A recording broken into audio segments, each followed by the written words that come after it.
We are at the home of Tracy Humble. Tracy has agreed to give us some history about his World War II adventures. So first of all, Tracy, I want to know, where were you living at the time, and were you drafted? Yes, I was living in West Liberty, Ohio, and actually was living with my wife's folks, or with her mother right here in West Liberty. And I was drafted, and first...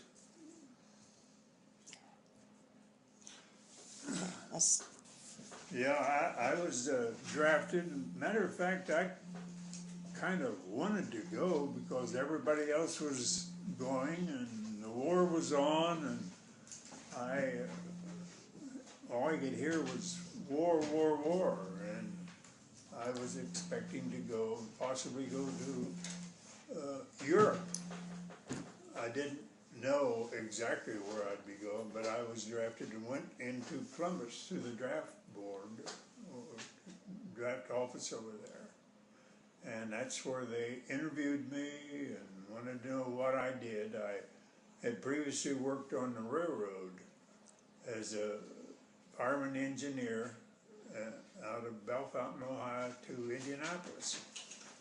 And as soon as they interviewed me, they said most people get to a choice of where they would prefer to go in the service, but with you, you have no choice, because you worked on a railroad, and that's what we're trying to do, is make a railroad battalion to go over and operate railroads, either Europe or elsewhere. And it turned out that I went to India, but I felt okay. Okay, Tracy. Now, you know, there's always boot camp. Is that what India was, your boot camp, or did you go to training before you went to India, and where was that? No, I went to Columbus, and then we went to, it wasn't boot camp, but it was, I went to New Orleans for my basic training, because by that time I knew I was in a railroad battalion. And we went to Camp Harahan in New Orleans during the hot summer of that year, 1943, and it was really hot, because all the fields out there was made out of large stones, gravel stones, and every time we had to do a lot of training and marching out on that field, and every time we did that, they would have ambulances parked around different areas for people who passed out. I didn't pass out, but a lot of them did, because it was really, really hot. And that was my training in New Orleans. That's where my wife came down and met me the first time in the service. I have a picture of her on the iPad there, but... Okay, Tracy. Now, did you have children at the time that you were drafted? I did. I had one daughter. I had daughter Sandy, and she was about a year and a half old at that particular time. So I hated to leave her, but what do? You have to do what you have to do. So. Okay, how did you stay in touch with your family? You know, being off in war and your family's back home, how did you keep in touch with them? Well, I called them occasionally, and especially when I was in New Orleans. And finally, in New Orleans, I had a 3-day pass. Well, I thought that'd be wonderful. So I got on a train and come back to West Liberty, and I had no sooner got here, I got a notice, return back. so I had to go right back the next day. So that 3-day pass turned out one day, and then I went back to New Orleans, and they was getting ready to ship out from my basic training, and there we had to go to Clovis, New Mexico, where we was supposed to be in our technical training. We had the technical training was from Clovis, New Mexico to Amarillo, Texas, on the railroad. Well, I'd already had a lot of training up to then anyway, but that was okay. But it was we kind of made a enjoyable time out of that as much as possible. And there my wife came to Clovis, New Mexico to visit me there. And she got a job while she stayed there. Matter of fact, she got in a job where she was making eggs, cracking eggs, and making them into a situation where they could ship them overseas to the troops. And I remember her telling me that it didn't make any difference whether they were rotten or what. Oh, they all went in. That's why it tasted so bad when you tried to eat them. Well, what about the food? Did you have good old American food, and did you have plenty of food when you were over in When I was overseas, well, we had some American food, but I often said if I wasn't able to buy some of those green peppers to eat with it, I wouldn't be able to eat very much. But that's what I did, and I did. They was very, in India, you didn't buy any and everything because there was so much disease around there that you just couldn't do it. But peppers was one thing that we could buy in the market. Bananas we couldn't buy, and tomatoes we couldn't buy. Okay, now as far as your job assignment, now you're overseas and you're going to be an engineer on the railroad, right? Yes. Now, did you have a lot of scary times, maybe with the enemy, or did you have anything like that in your career on the railroad in India? Yeah, I had several experiences on the railroad because a lot of times over there, for instance, the cows were let run permanent, wild, just anywhere. And as we running up the railroad, you could go through a roundup hill and find you running right into a whole herd of cattle right on the track. And we couldn't stop because we'd have 50 cars behind, and you stopped. It took about half a mile or so to stop a train. So you just run right into them. And then after a while, the Indians did kind of herd those cows, and it was all these kids, young guys, would keep the cows off the track. But a lot of times, so I run into, one particular time, I run into a little boy who I was going up one track, and I was going up the other track, and he thought I was walking in the other track. This is right in this town of Inverness. And he wasn't watching me, he was just listening for me, but he thought I was on the other track, and first thing I know, I had to run right into him, and I saw him flip out in front of my engine. And so it took me about probably a quarter of a mile before I could stop and get rid of my engine that I was taking. But I went back and tried to take care of the little boy, and I finally got a bus so that I could take him over to a little hospital, which was close by.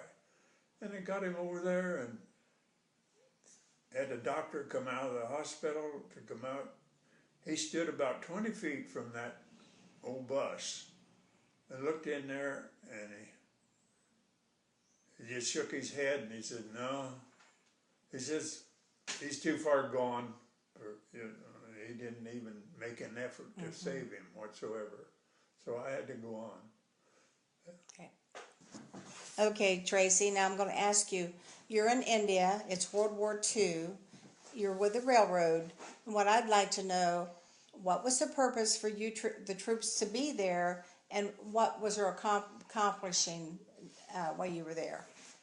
Yeah, they were, by that time the war was, Japanese and China were fighting, and so we had to help furnish supplies into China.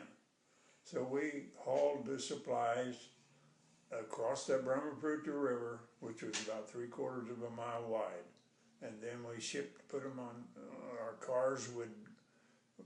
We'd have about 50 cars per train. We went up to near Burma, and there the Air Force would pick them up and fly them over the hump into China, because that was the big deal at that particular time.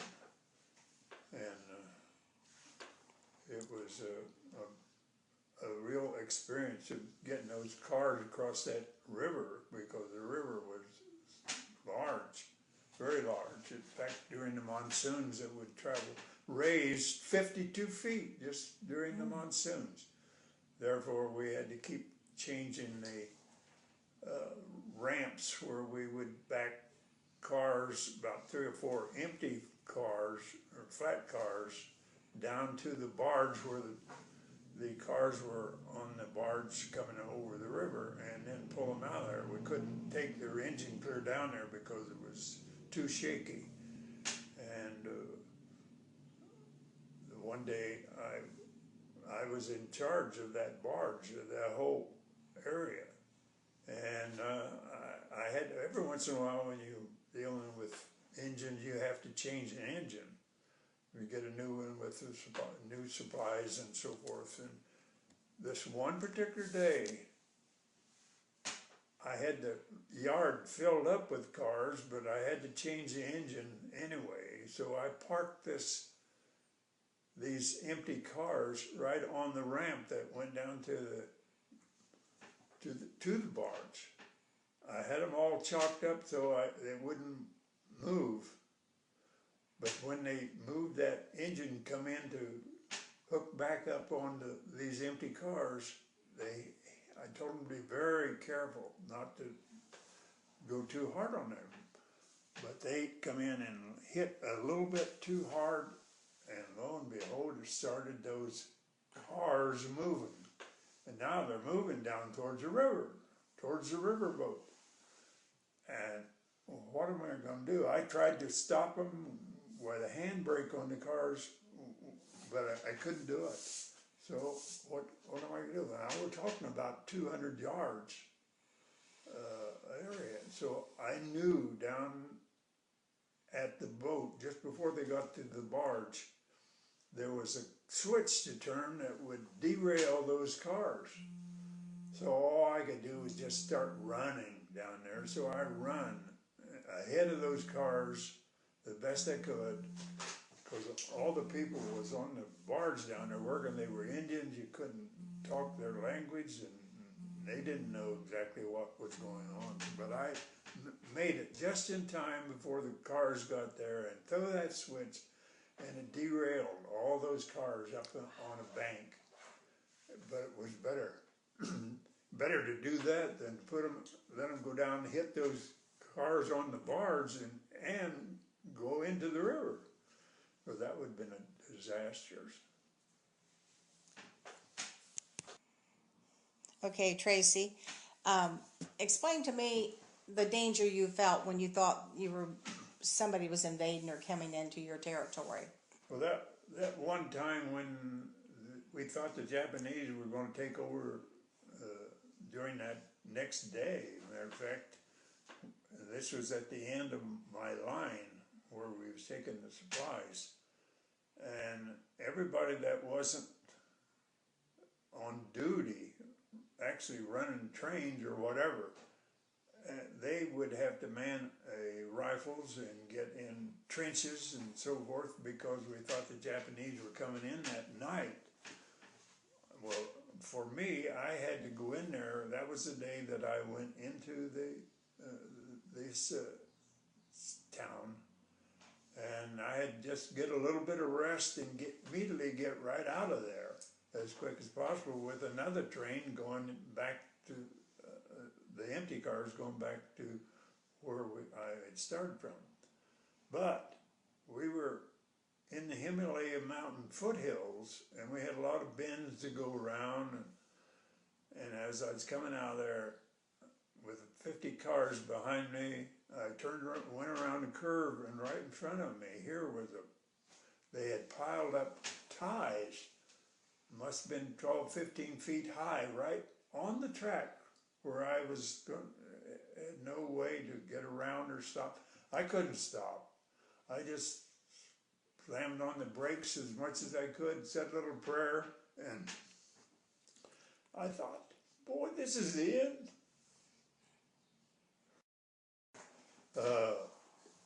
Yeah, actually, the way the engine hit those rails, those ties, it miraculously split them all. Some of them went right, some of them went left, and I didn't derail. I thought that was going to be the pile up right there, and I thought, man, that was going to be the end. But the good Lord was with me, and I throwed off the brakes and pulled out the throttle and took off. Experiences on the railroad. I mean, one time I was coming back about 12:30 at night, dark, and I had a GI fireman there whose name is Bill Obringer. And we came into this station along the way where we had to go in and get on a side track for other trains to go the opposite direction so we could pass. And out come an Indian who was running the station inside, and he was saying desperately that there was a tiger close by, that you could hear him roar and growling and so forth, that could we come out and help him? And this was 12:30 night, pitch dark. All we had was our 45s on our that we always carried when we was working, and a flashlight. So we did. We just said, well, we'll see what we can do. So we went over and found out into these jungle area, and we could hear that tiger growling. And we went around and finally flashed our lights in there and found these two eyes looking right at us. We was probably 20, 30 feet from him at that particular time. So we decided we'd take a chance and see if we could hit him. Well, we both took out our 45s and shot, and it's probably a good thing we didn't hit him. It scared him so that he turned and went the other way. But, you know, we had two guys that did go out. They were working on one of these stations after the GIs were scheduled to go out and work on. So they decided they would go out and see if they could find a tiger. Now, when you're trying to find a tiger, you have to go out in this high elephant grass. The grass was 10, 15 feet high, and the only way you could get through there was on an elephant, riding an elephant, because you can't walk through it. But anyhow, they found the tiger, and they shot him. They thought they shot him, and they knew they had hit him. But it got dark, and they couldn't find him, and so the next day they said, well, we'll go back out and see if we can find that tiger. So they got on their elephant and went out, and instead of them finding the tiger found them. And they were prepared, they thought, they had already made up that if we find him, one of us get tangled up with him, the other one would shoot him. So, but that tiger jumped on this one guy and bit down through the calf of his leg. He showed me the scars or where he had been bit, and the other guy shot him, and they did get it. I got pictures there on that iPad of that. The day I left the United States, my mother had passed away, and I didn't know that until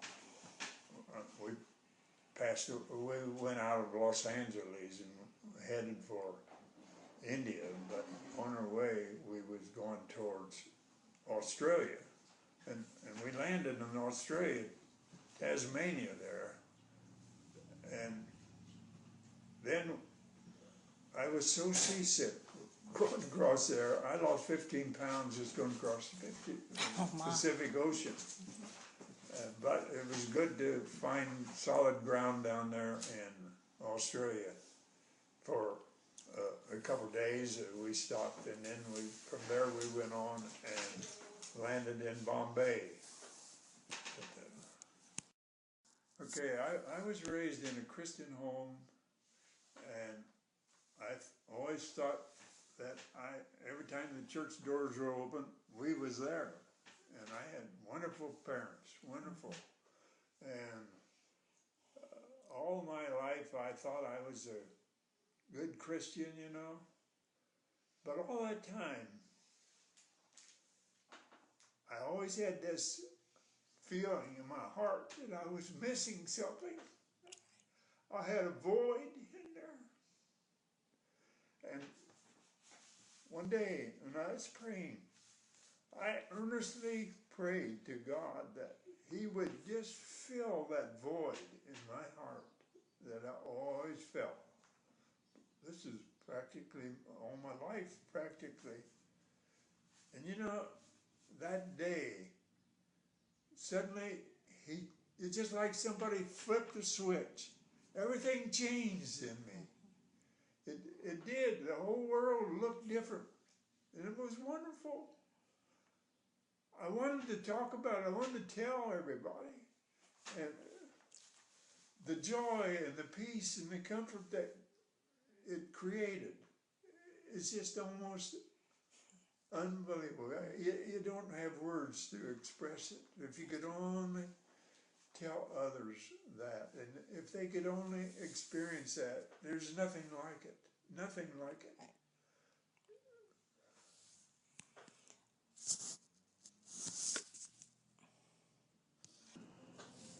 And when I came home, we back across the Atlantic Ocean. We'd gone clear around the world there. And I never forget when I saw New York. It made the tears come. And we got on that train there in New York. Well, we went across over into New Jersey. And I got on that train, that it was nighttime, and I could look out the window and see people sitting in their homes and with lights on at night. We hadn't seen that for all that time we'd been in India. And it was such a wonderful feeling, just comfort.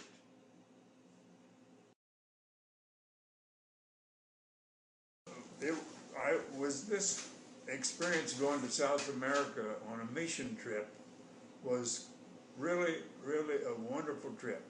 Paul Hartford, who was the Youth for Christ director of the whole Caribbean area and South America. And one day, I met him in Bellefontaine along with Frank Wish in Bellefontaine, who run the dairy. And he said, well, let's go in and have lunch. So we went in and had lunch, and during that time he says, how would you two guys like to go with me to South America? Because I'm going to go this fall. And it will be quite an experience. He'd like for us to go with him. He had his own twin-engine Apache plane. So time went on, and finally we got a notice from him again in the fall, and he says that mission is still on, and we'd still like to go. So we did. We decided to go, and we flew out our wives, Frank Wish and I, went to Dayton, and we flew from Dayton to Tampa, and that's where we met Paul Hartford with his plane. And we took off there and went to Fort Lauderdale, and then we flew from island to island down through the Caribbean or the West Indies, and we visited different missions on the way. And then when we got to Georgetown, British Guiana in South America, he says, if you guys are interested in going with me back, clear way back in the jungles, about 500 miles down to Brazil, he would like for us to go if you are interested in doing it. Said it's not an easy trip. Well, we said, well, if you're willing to go, we'll go with you. So we did. And we visited these different missions. And I remember the first one we stopped to, we stayed overnight there. And the next day, they had asked us to take some supplies down to the Wai Indians way down in the jungles. And because the airplane that usually would haul supplies there had been in the shop being revised again. So we was the only plane that they could do. So carry it down there. So we did. And we had to take off from this first place, and our plane had to get 125 miles an hour before we get in the air because of our load that we had on there. Well, I can tell you right now, it will go up at 80 miles an hour because we had to go up, either that or hit into the trees. But we flew over those trees and then dipped down so we pick up speed and went on. And then we went on, we was going clear down to the Wai Indian country, which is way down the south side of British Guiana, near Brazil. And so we stopped there. We had talked to him on the radio, the missionary that was head down there. He said, well, I know you're trying to come down, but they said the weather is so bad, it is so much rainy and cloudy, I doubt if you'll ever be able to find us. I said, well, we got enough gas on here that we can go, and if we can't find you, we got enough gas to come back to Georgetown. But lo and behold, the clouds cleared up right there, and we found this little clearing where this little landing strip was, right in the middle of jungle. Nothing there but this little opening. And we've touched down and turned around and come back about where we touched down, and within 50 feet of where we touched down, our plane sank clear to the ankles. We was in a swamp. And out of the jungles, here come 3 Indians. All they had was loincloths and the bow and arrows. So we kind of thought that the missionary had said that he would send a guy down to meet us. And lo and behold, they come over. We couldn't talk to them, of course, but they helped us, and we got the plane out of the swamp, got it back on solid ground, and then we had to go through this jungle. And they carried these packages of supplies through the jungle. And the jungle was so thick, all you had was a path, and nothing but, that's all you do is keep on that path. But we said we're going over to a river, and then we'll get a boat over there, and we have to go up the river then. So we got there, and this boat was a dugout canoe. It was just about 20 foot long, and it was just made out of a tree, the bottom of a tree. So we all got all that stuff on there and started up the river. And about halfway up there, after 2-3 hours, our motor, it was a little outboard motor they had on there, and the motor conked out because it was not, had the right amount of oil and so forth, and it counted. So we had to just pass the oars around. So we passed the oars around and finally found a big rock out in the middle of this river. Now this river had plenty of fish in it that eats people, but we managed to take that motor apart and clean it all up and finally got it started again. But anyhow, we went up to the mission, and it was all right. The mission there was really great. They had built a building for the church, and the preacher, the pastor of the church, was an Indian. But we stayed overnight at that particular place. The next day, after staying overnight there in the Wawa Indian territory with the missionary there, he says, tomorrow when we go back down the river, says, I'll go with you. Said, if we go down a little further in the river, you won't have so far to walk back to the plain. Said, the only problem is there's a rapids that we got to go through. But he says, I think we can make it. So the river isn't that high. So the next day we had one Indian on the front of the boat, this dugout canoe, and we were on the back side there, and the missionary went with us. We went around bend after bend, and suddenly there was those rapids right ahead of us. And so we started maneuvering down through there. Now this dugout canoe just had this small motor on it that couldn't hardly maneuver, control that boat. But suddenly that Indian jumped up and started yelling. Says that we were heading for a big rock right out in the middle of the river. And we couldn't maneuver that boat. They couldn't. I could see the rock coming, or we was coming towards the big rock, and suddenly we hit right broadside of that rock. This is the end of the trail. I've lost all my pictures. We thought we might not even make it because we were way out in the middle of the river in rapids.